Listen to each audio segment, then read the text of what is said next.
تو ایک آدمی نے کسی سے پوچھا, دو دوست تھے نا, دونوں کی شادی ہوئی, 1 سال کے بعد ملاقات ہوئی, 1 سال دونوں کا گزر گیا تھا, ملاقات ہوئی, ہاں بھائی تیری کیسی گزر رہی ہے؟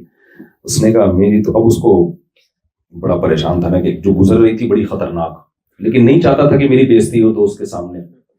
تو اس بعض لوگوں کو بولنا آتا ہے نا بڑا اچھے اسٹائل میں, اپنی بےزتی کو بھی وہ چھپا دیتے ہیں. کہتے ہیں بڑی اچھی گزر رہی ہے, صبح اٹھتا ہوں تو چائے میں خود بناتا ہوں کیونکہ چائے مجھے اپنے ہاتھوں کی پسند ہے, تو جب بناتا ہوں تو سوچتا ہوں 1 کپ بھابھی کے لیے, تیری بھابھی کے لیے بھی بنا دوں, ان کے لیے بھی بنا لیتا ہوں. تو جب ناشتے کا ٹائم ہوتا ہے تو مجھے ناشتہ بہت جلدی چاہیے ہوتا ہے. اب میں اگر بھابھی کو, تیری بھابھی کو بولوں تو ٹائم لگتا ہے, مجھے آفس پہنچنا ہوتا ہے, تو میں اپنے لیے ناشتہ خود بنا لیتا ہوں اور سوچتا ہوں جب بن ہی رہا ہے تو 1 پراٹھا اور بنا دو بھائی, تیری بھابھی کے لیے بھی بنا لیتا ہوں. لنچ کا تو آپ کو تجھے پتا ہے, تیری بھابھی صبح اٹھنا بچوں کے لیے مشکل ہوتا ہے, تو میں لنچ آفس سے ہی کہیں سے خرید کے کھا لیتا ہوں. جب شام کو گھر آتا ہوں تو چائے تو میں نے تجھے بتایا تھا میں خود بناتا ہوں, تو شام کی چائے میں خود بناتا ہوں. جب بنا ہی رہا ہوں تو 1 کپ اس میں ایک اور بنا دو.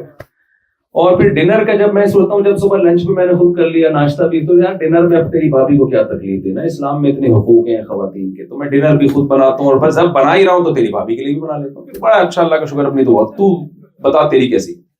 کہتے ہیں گزر تو میری بھی کتوں جیسی رہی ہے, لیکن ایسے بتانا نہیں آتا جیسے تو بتا.